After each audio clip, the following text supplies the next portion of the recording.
बात आज की सबसे बड़ी खबर की। रूस के राष्ट्रपति व्लादिमीर पुतिन की भारत यात्रा काफी दमदार नजर आ रही है। उनका ये दौरा ऐसे वक्त में हो रहा है जब भारत रूस के बीच स्ट्रेटेजिक पार्टनरशिप के 25 साल पूरे हो गए हैं और अब पीएम मोदी के साथ पुतिन की द्विपक्षीय बैठक में इस पार्टनरशिप को और मजबूत बनाने की नींव रखी गई।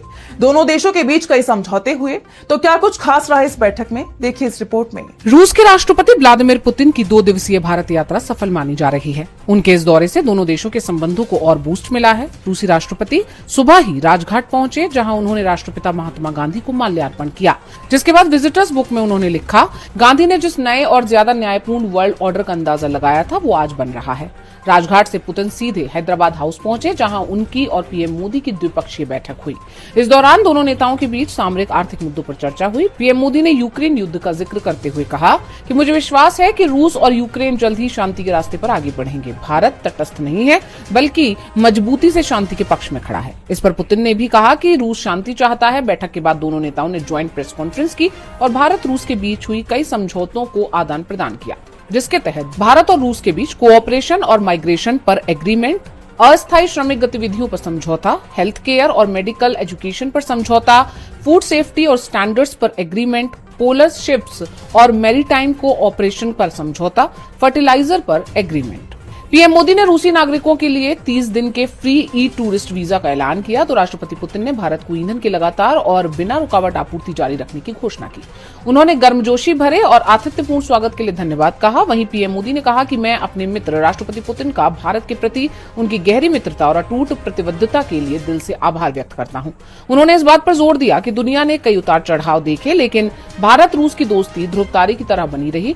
पुतिन के इस दौरे को पश्चिमी देशों के लिए बड़े संदेश के रूप में देखा जा रहा है, जो यूक्रेन युद्ध को लेकर भारत पर रूस से संबंध तोड़ने का दबाव बना रहे थे। भारत और रूस की हर तरफ चर्चा हो रही है, तो विपक्ष ने भी इंडिगो से लेकर पॉल्यूशन तक कई मुद्दों पर चर्चा की मांग की। विपक्ष ने संसद में मोदी सरकार के खिलाफ जमकर प्रदर्शन किया। टीएमसी सांसदों ने संसद परिसर में मोदी सरकार की घेराबंदी की, जमकर नारेबाजी की, तो वहीं डीएमके सांसद और केंद्रीय मंत्री किरेन रिजिजू के बीच तीखी बहस देखने को मिली। तो क्या कुछ हुआ संसद में, जानेंगे इस रिपोर्ट में। संसद के शीतकालीन सत्र का आज 5वां दिन काफी हंगामेदार रहा। संसद में एयरलाइन इंडिगो से लेकर पॉल्यूशन तक कई मुद्दों की गूंज सुनाई दी। विपक्षी दलों के सांसदों ने इंडिगो संकट और अमेरिकी डॉलर के मुकाबले भारतीय रुपए की कीमत में गिरावट पर चर्चा की मांग की। विपक्ष ने किसान, वक्फ समेत कई मुद्दों पर मोदी सरकार की जमकर घेराबंदी की।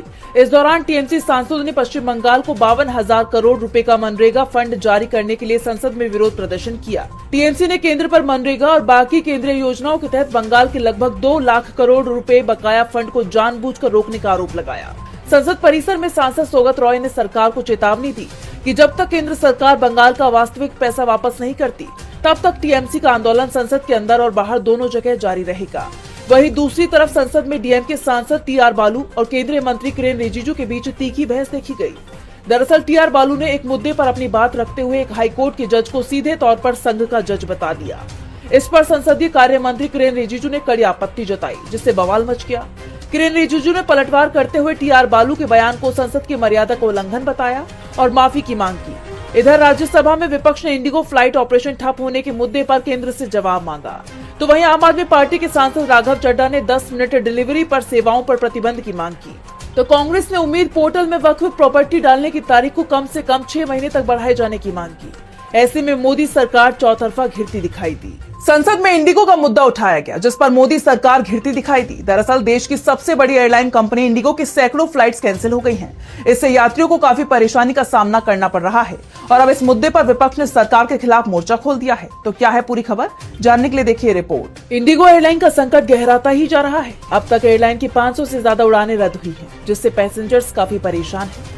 विपक्ष भी इस मामले पर एक्टिव नजर आ रहा है। कांग्रेस सांसद राहुल गांधी ने इस मामले पर मोदी सरकार को घेरा और इस मुद्दे पर संसद में भी चर्चा हुई है।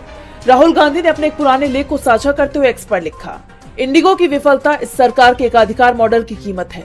देरी, कैंसिलेशन और लाचारी के रूप में एक बार फिर इसकी कीमत आम भारतीयों को चुकानी पड़ रही है। भारत हर क्षेत्र में निष्पक्ष प्रतिस्पर्धा का हकदार है, न कि मैच फिक्सिंग वाले एकाधिकार का। राहुल के रिएक्शन के बाद इस मामले ने और तूल पकड़ लिया है। शिवसेना सांसद प्रियंका चतुर्वेदी ने एक पत्र लिखकर इस मुद्दे को संसद तक पहुंचाने का काम किया। उन्होंने राज्यसभा के नियम 180 का हवाला देते हुए नागरिक उड्डयन मंत्री का ध्यान कई बिंदुओं पर खींचा उनकी लिखी चिट्ठी में इंडिगो एयरलाइन में उड़ानों में गड़बड़ी, यात्रियों की परेशानी, उनकी सुरक्षा पर गंभीर सवाल, एयरलाइन की तकनीकी समस्या, क्रू की कमी और परिचालन की दिक्कत शामिल है। संसद में विपक्ष की तरफ से सवाल किया गया कि डीजीसीए ने बिना तैयारी के ही फ्लाइट ड्यूटी टाइम लिमिटेशन नियम क्यों लागू किया। विपक्ष के भारी विरोध के बाद डीजीसीए ने फ्लाइट ड्यूटी टाइम लिमिटेशन नियम में ढील दी है और नियम वापस लिया है। डीजीसीए ने कहा कि ऑपरेशनल दिक्कतों और विभिन्न एयरलाइनों से मिले सुझावों को देखते हुए पिछले निर्देश को तुरंत प्रभाव से वापस लिया जाता है। जैसा आप जानते हैं कि डीजीसीए ने पहले निर्देश दिए थे कि साप्ताहिक आराम की जगह कोई छुट्टी नहीं ली जा सकती।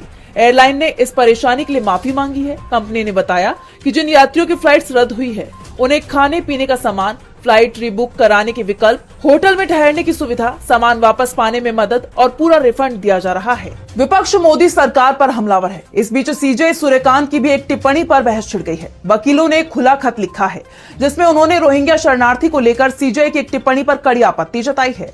उन्होंने इसे अमानवीय करार दिया।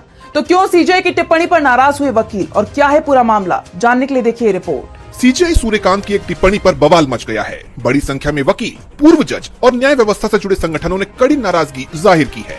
उन्होंने सीजेआई सूर्यकांत के नाम एक ओपन लेटर लिखा है और रोहिंग्या शरणार्थियों से जुड़ी उनकी टिप्पणी को अनुचित करार देते हुए उस पर चिंता जाहिर की है।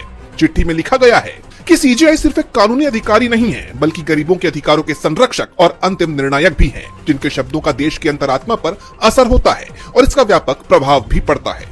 दरअसल सीजेआई सूर्यकांत ने 2 दिसंबर को भारत में रह रहे रोहिंग्या के कानूनी दर्जे पर सुनवाई करते हुए कहा था कि क्या भारत सरकार ने रोहिंग्याओं को शरणार्थी घोषित करने का कोई आदेश जारी किया है?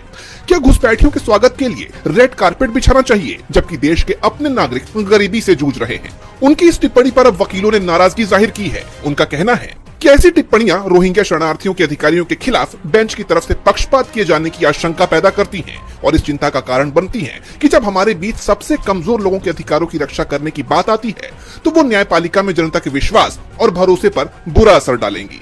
उन्होंने इस खत में आगे कहा कि सुप्रीम कोर्ट और आपके कार्यालय की गरिमा को केवल फैसलों या प्रशासनिक उपायों की संख्या से नहीं मापा जाता है बल्कि उन फैसलों को जिन मानवता के साथ दिया और माना जाता है उससे मापा जाता है। खत पर हस्ताक्षर करने वालों में दिल्ली हाई कोर्ट के पूर्व chief justice AP Shah, supreme court के वरिष्ठ वकील गोपाल शंकर नारायणन, वरिष्ठ वकील प्रशांत भूषण समेत कई जाने माने चेहरे शामिल हैं। उनका कहना है कि भारत में शरणार्थियों को प्रवासियों से अलग श्रेणी के रूप में पहचानने की एक लंबी परंपरा रही है। देश ने तिब्बतियों को मानवीय सुरक्षा प्रदान की है। अब देखना ये होगा कि सीजेआई सूर्यकांत इस पर क्या प्रतिक्रिया देते हैं। सीजेआई की टिप्पणी पर वकील नाराज हो गए तो बिहार विधानसभा में भी गहमा गहमी का माहौल देखा गया। बिहार विधानसभा सत्र का आज आखिरी दिन था। सदन की कार्यवाही के अंतिम दिन सत्ता पक्ष और विपक्ष के बीच तीखी नोकझोंक देखने को मिली। तो और क्या कुछ हुआ इस सत्र के आखिरी दिन, जानेंगे इस रिपोर्ट में। बिहार विधानसभा के स्पेशल सत्र के आखिरी दिन जेडीयू विधायक विजेंद्र यादव के एक बयान पर विधानसभा में विपक्षी सदस्यों ने जमकर शोर मचाया। दरअसल विजेंद्र यादव ने कहा कि नीतीश कुमार के ज्ञान, विज्ञान और ईमान ने बिहार का बजट 3 लाख करोड़ से ज्यादा बढ़ाया है। आज चारा घोटाला और बालू घोटाला नहीं होता है। नीतीश कुमार में ईमान का संकट नहीं है, इसलिए पैसे का प्रबंध भी होगा।